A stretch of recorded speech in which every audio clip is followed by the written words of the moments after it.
はい、それではラフから描いていきたいと思います。使用ソフトは Photoshop です。今回ね、なんでこんな絵柄をガラッと変えたかというと、実はね、最近コツコツと新衣装を制作していて、Twitter なんかではね、結構見たことある方もいるかもしれないんですけど、実は初めてのね、ドレスルックなんですよ。いつもね、もうなんかいつもね、こんな間抜けな顔ばっかりしてるので、かっこいい一面みたいなのをね、表現したくて、あと単純にかっこいい絵が描きたくて、こんなテイストになりました。最初にふわっと浮かんだイメージは、顔のインパクトが強くなるようなバストアップ、正面向きで胸の前に手を組んでいる、あとカメラ目線でかっこいい眼差し、それから厚塗り風のがっつりした塗り、このイメージをもとにラフをガサガサ描いていきます。顔はね、少し俯瞰気味にして上目遣いになるようにしました。で、ある程度描いたら白で塗ってシルエットを確認します。今まではね、よくシルエットを描いてから線を足していく方法を使っていたんですけど、ぶっちゃけね、描きやすければどっちからでもいいです。今回はなんとなく線から描きました。頭のね、形に沿って髪の毛も描いていきます。ポーズがね、もう硬い分少し風になびいてるイメージで動きをつけたいなと思います。で、最初はね、体も俯瞰気味だったんですけど、正面向きに直してこう顎を引いてる感じにしました。で、顔を描き込んでいきます。この時にね、すでに線と白ベタはね、統合してあるので、うまく切り張りしながら描き込んでいきます。で、頭頂部がね、ちょっと上すぎたので修正しています。あとリボンなどの装飾を足したり、メガネを描いたり、歪みをね、抑えるために瞳はね、コピペしております。で、これだとね、ちょっとね、あさっての方向を向いてて気持ち悪いので、瞳部分のみ修正しております。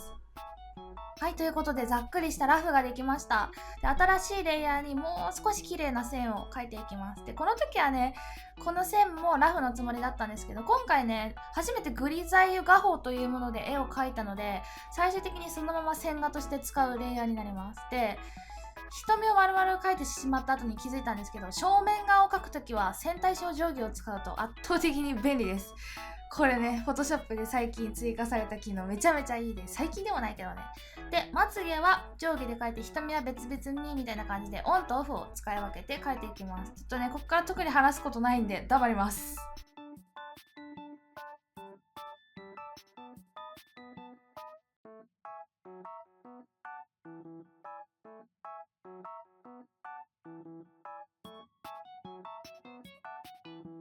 さて、髪の毛を描いていくんですけど、赤で頭の形をガイドとして置いておきます。ここまで描いて気づいたんですけど、私俯瞰がめちゃくそ苦手なんですよね。風になびいていて、かつ前髪の丸みがしっかりと出るようにガイドに前髪の毛輪を合わせて描いていきます。で、横髪も先に風になびいていない状態をガイドで描いておいて、同じぐらいの長さになるようにずらして描いていきます。髪の毛はリボンのように裏と表があると立体感が出るらしいので、その辺の表現を頑張りました。同じく後頭部にもガイドを引きます。今回ね、編み込みをしているのをね、書いたんですけど、編み込みをしているので書いたんですけど、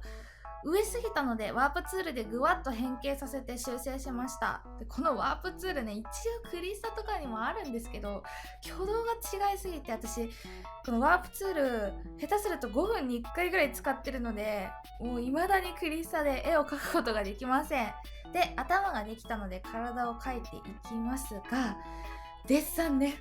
デッサンが私苦手すぎてめちゃくちゃに苦戦してます。さっきね、プロが本気で描いたみたいな感じで、さっきっていうか前の動画でね、プロが本気で描いたみたいな感じでちょっと大口たつあいちゃいましたけど、肩周りが苦手すぎていつもね、商業のイラストでリテイク食らっちゃうんですよね。で、ちなみにこのめちゃくちゃ頑張ったこの体、後で人物拡大するのでほとんど見えなくなります。あるあるだよね。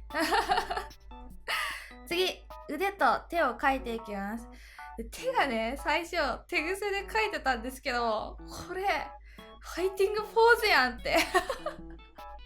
これファイティングポーズやんってなって何度も直すんですけど、いくらやってもファイティングポーズなんですよ。目とか殺意満々じゃないですか、この人。絶対こう指ポキポキ鳴らしてる瞬間じゃないですか。どうしたらこのむき出しの殺意をなくせるのかなって試行錯誤してたら、指を組めばいいんですね、こうやって。でいろいろあってこんな形に落ち着きました。でここでモチベを保つためにハイライトを入れます。モチベを保つのは大切です。背景をねグレーにしたのは暗めの色味にしようと決めてたからなんですけど、こういう感じでね白が映えるのでラフとかにおすすめです。次、服を描いていきます。もうねこの辺からねこれ線画でよくね、もうこれ線画でよくねってなってがっつり色塗ったりしてます。はい、線画がだいたいできたのでハイライトと影を足します。光源はまあなんとなく左後ろ上あたりかなみたいなで実はここでね体のバランスの修正とかがすごいめんどくさくなっちゃって途中でレイヤーを統合しちゃったんですよね、全部。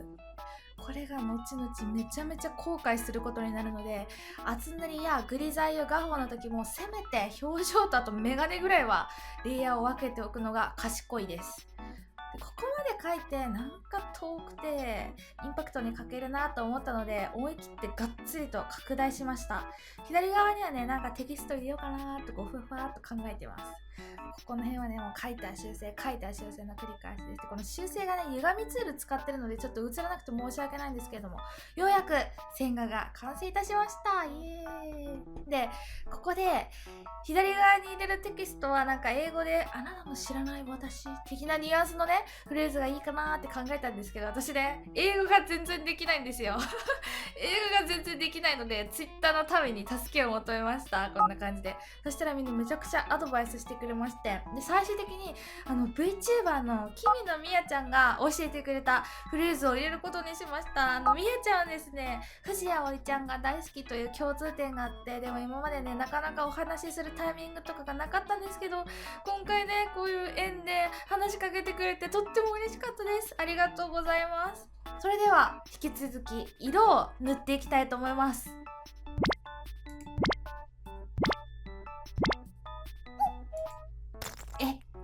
色塗り終わってる。もしかして録画し忘れてるということで本当に申し訳ございません。一番大切なところを録画し忘れるという大失態をやらかしました。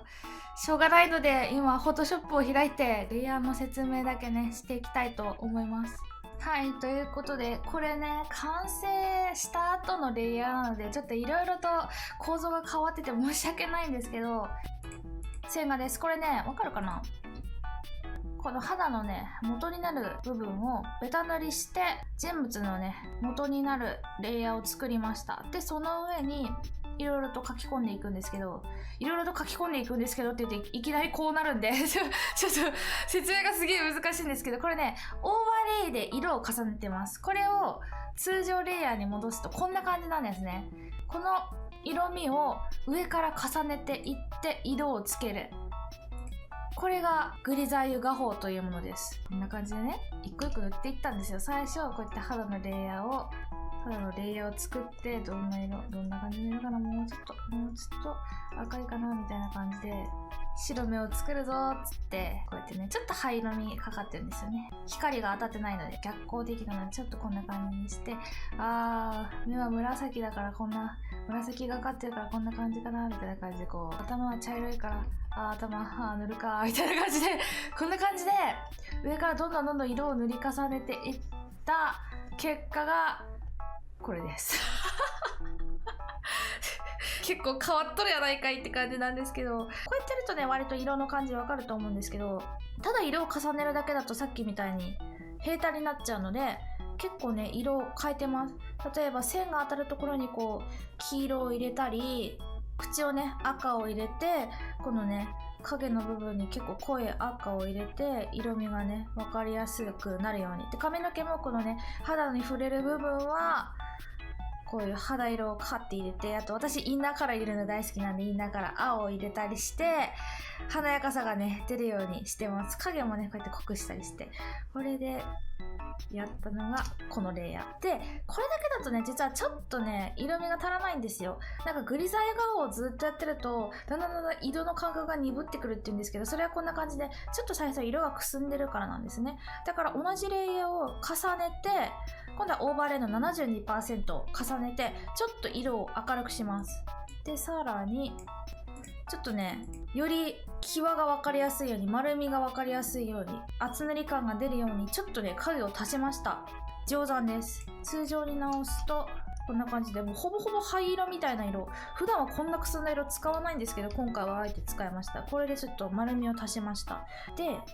これだけでだいぶ色味が出てきたんですけど、さらにここでもういろいろと効果も足してしまいます。足してしまってますよね、この状態で。何をしたかっていうと、ふわーっと光を足しました。肌が光ってるように見えるように。これは 39% ハードライトです。通常に戻すと、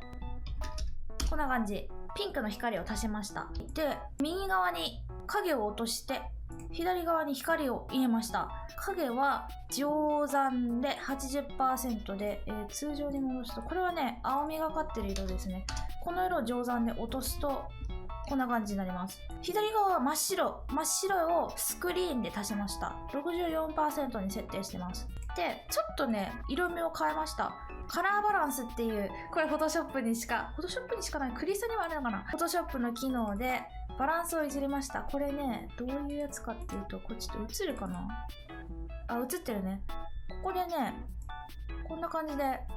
他のレイヤーをいじらずに色味を変えられるんですね。これでちょっと色味をいじりました。最初よりも紫がかった色にしました。これでね、背景もね、色味がつくんで、ちょっと味気ない感じが変わりました。で、ここにちょっと、光の粒をいっぱい垂らしました。で、これか。ちょっとね、最初、この時の段階でちょっと感じが違うかもしれないんですけど、黄身をつける光の感じをね、足すレイヤーを増やしてます。これが、公リニアの加算ですね。加算これね、目のメイキングの時にも話したと思うんですけど、レイヤーをダブルクリックして、透明シェイプレイヤーっていうののね、チェックを外さないとうまく光らないので、これを光らせてあげます。で、同じようなレイヤーに、さらに光を足して、こんな感じです。これね、だいぶこの前の時よりもディティールがマシマシになってると思うんですけど、だいたいこんな感じで描いていきました。では続きをご覧ください。どうぞ。はい、元の動画に戻ってきました。これは先ほどお見せした肌に近い紙に肌色を塗っているというシーンです。しばらくはこのように色味の微調整が続きます。グリザイユ画法の場合は実際に塗っている色と表示される色が少し違うので、納得いく色が出てくるまでひたすら色を選べます。で、このように影の際に彩度の高い色を入れるのが最近のトレンドみたいです。私もよくやります。ラフの段階で修正が必要な部分は色のレイヤーを非表示にして白黒で直します。グリザイユ画法のいいところは線画とベタ塗りレイヤーが分かれていないので修正が楽だということです。で、さっきリアルタイムで説明したこの人物全体のベタレイヤーを作るという作業をここでしています。完成後のレイヤーだったのでいろいろ説明が前後してごめんなさい。で、はみ出している部分なんかをね、順に修正していきます。この辺もね、さっきと重複しているので特に説明することはありません。ひたすら作業の繰り返しです。ちょっと黙ります。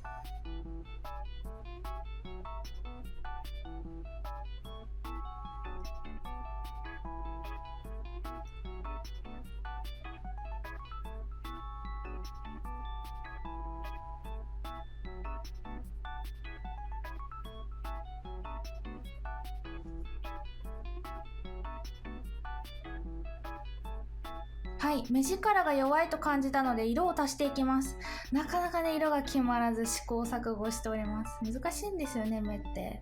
はい、ここで先ほど言った色レイヤーをコピーして彩度を足すを実行しました。あとね、加工レイヤーを表示して見栄えを確認しています。このね、虹色の光レイヤーは最終的にボツになっちゃったんですけど、結構気に入っています。で、目が明るすぎたので定山で影を足してハイライトを明るく抜いてメリハリをつけています。色味が固まってきたので白黒のレイヤーのディティールを詰めていきます。汚い部分を整えて綺麗にしていきます。もうこの辺は本当に自己満足の世界なので、ここまでね、普通のメイキングでペンタブのこと何も宣伝してなかったんですけど、広々とした描写範囲と繊細な筆圧感知でこの些細な修正が楽にできるのです。でここまで来て瞳の描写の雑さが気になってきたものの、メガネとくっついていて修正が難しかったため一から書き直すことにしました。レイヤーをね新しく作って書いていきます。全部統合してしまったのをね本当に後悔しました。これは次回からのこの厚塗りへの反省材料にしたいなと思っております。目はね黒ベタで塗った後にこんな感じで色を変更して上にクリッピングマスクで塗り重ねていきます。この瞳だけはねグリザイユ画法ではなく普通の色塗りでやっております。こんな感じで要所要所で使い分けていくのもねいいやり方なのかなって思います。はい、目の境界を少しぼかしました。うるうる感をね出したかったんですけど、これが原因でちょっとね目の印象がボケてしまったんですよね。このまま一旦完成まで塗ってしまうんですけれども、最後の最後にやっぱり納得がいかなくて修正します。それはね後で言いたいと思います。もうねこの辺はねうだうだ説明するより見る方が早いと思います。私も正直何やってたかよく覚えてないんですよね。目に関しては目だけに焦点を絞ったメイキングも出しているので、よかったらご覧ください。でもしね細かいレイヤーごとの効果とかどんな感じで書いてるのかなとかいうのが気になる場合は、動画を全画面表示にして再生速度を落とすと幸せになれます。ちょっと黙ります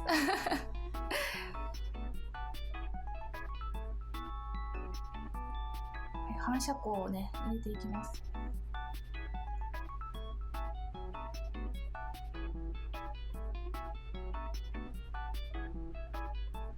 今回ね瞳はちょっとリアルさを出そうと思って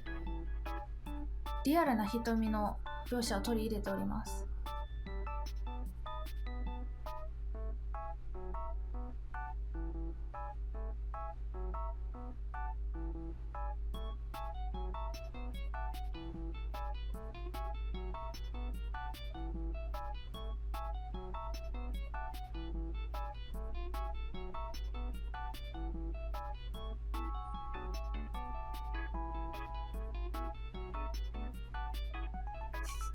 瞑想してる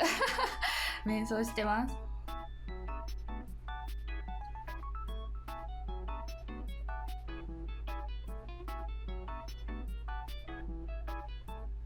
はい、まつげも塗っていきます。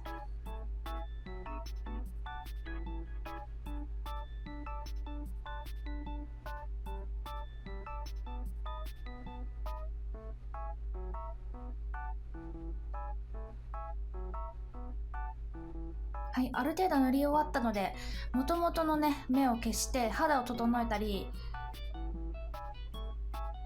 貫通しているメガネを描き足したりとかいろいろしております。この辺ねメガネ分けておいたらよかったんだけれども、こんな感じでね古いレイヤーは白黒の部分で消してしまいます。そうするとね色塗った時に目立たなくなるので。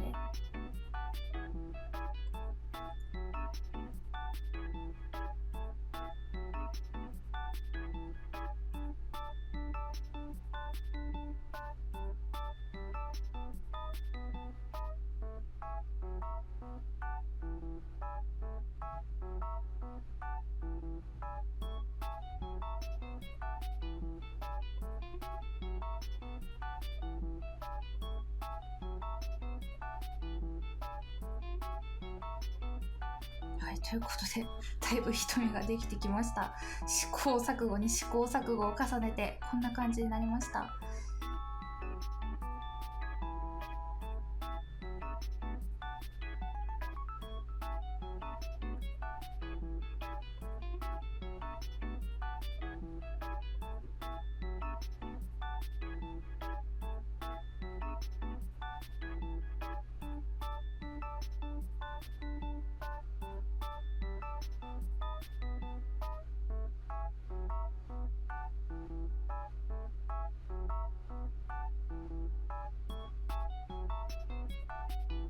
はい、みやちゃんに教えてもらった英文を入れました。そろそろねようやく完成に近づいてきました。あとはひたすら自己満足の世界です。雑な部分をねひたすら整えていきます。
はい、背景が一色だと少し寂しいので円形ツールを使って模様を描きました。今一瞬で消えましたけど、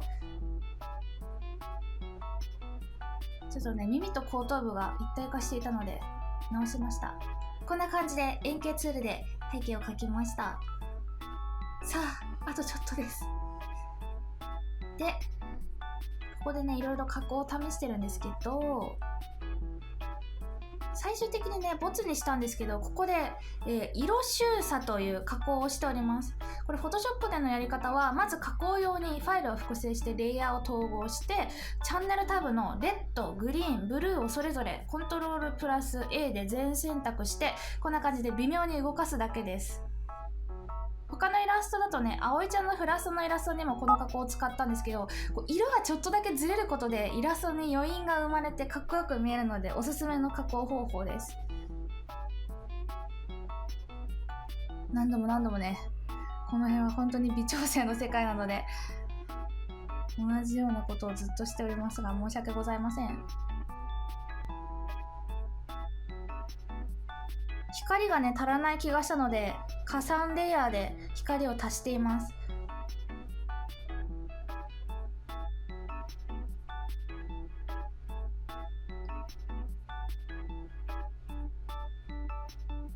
こんな感じでね、光に黄色、イエローを足すとより光ってる感が出るので、普通の白よりも実は黄色の方が光ってる感が出るんですよ。だから光らせたい時はちょっとね黄色とかオレンジ味を足すといいです。こんな感じで光ってる部分にオレンジを足していきます。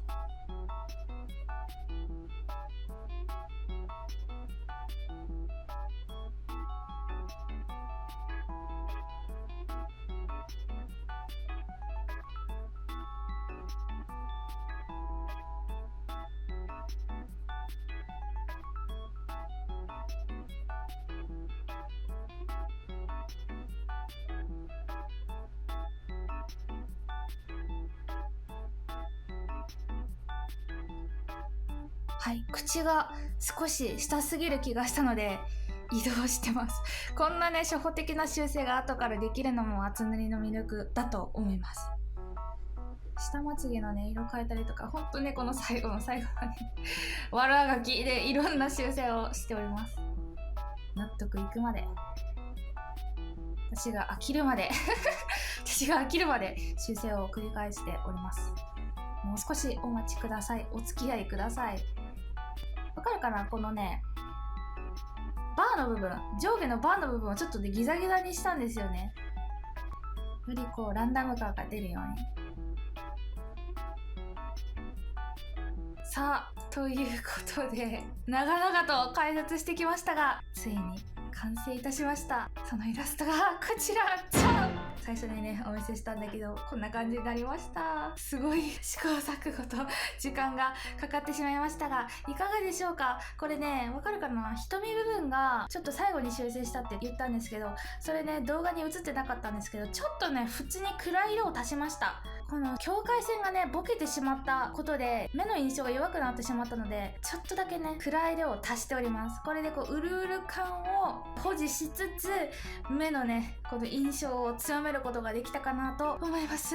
初めてのねグリザユ画法で試行錯誤の繰り返しだったんですけどいかがだったでしょうか。ちょっとでも参考になれば幸いです。でちなみになんで色収差加工を最終的にボツにしたのか、それはですね実はこのイラストでグッズを作りたかったからなんです。モニターだと綺麗に見えるこの色収差なんですけど、印刷するとね実はただのインクのズレにしか見えない危険性があるんですよね。自分でコピー用紙に印刷したりとかしていろいろとね見て試した結果、やっぱりちょっと印刷すると雑に見えちゃうからそのままで作ることにしました。ということでねこのままシームレスに宣伝するんですけど、こちらのイラストで、今回グッズを作らせていただきました。何のグッズを作ったのか、それはじゃーん、メガネ拭きを作りました。イエーイメガネっ子 VTuber としてずっと前から気になっていたんですよ、このメガネ拭きというグッズ。今回ねこっそり出た入稿して一人で注文して家に届いたんですけど、見てすっごい発色が綺麗なの。これねサンプルを作った時はなんかあんまり発色良くないな、やっぱり印刷すると紫系とか青系統の色って減色しちゃうのかなと思ったんですけど、この家に届いた発色すごく綺麗です。メガネ好きさんにはもちろん、メガネを持ってない人もモニターとかスマホのクリーナーとして使えます。もったいなくて使えないという方は壁に飾ってミニタペストリー代わりにも使えます。お値段もねアクリルスタンドとかタペストリーとかねかなり高いので、それよりもずっとお手頃なので、もうこれはかなり素晴らしいグッズなのではと一人でキャッキャフフしておりました概要欄にね今回使用したガオモンさんのペンタブの商品リンク、それからこのグッズショップのリンクを貼っておきましたので、よかったらご覧ください。ということで前回のレビュー動画から続けて今回の動画は実際に絵を描くことで M106K の魅力を紹介していきました。これからもねいろんなメイキング上げていきたいなと思いますので、どうぞよろしくお願いいたします。それでは乾物干物でした。ありがとうございました。バイバーイ。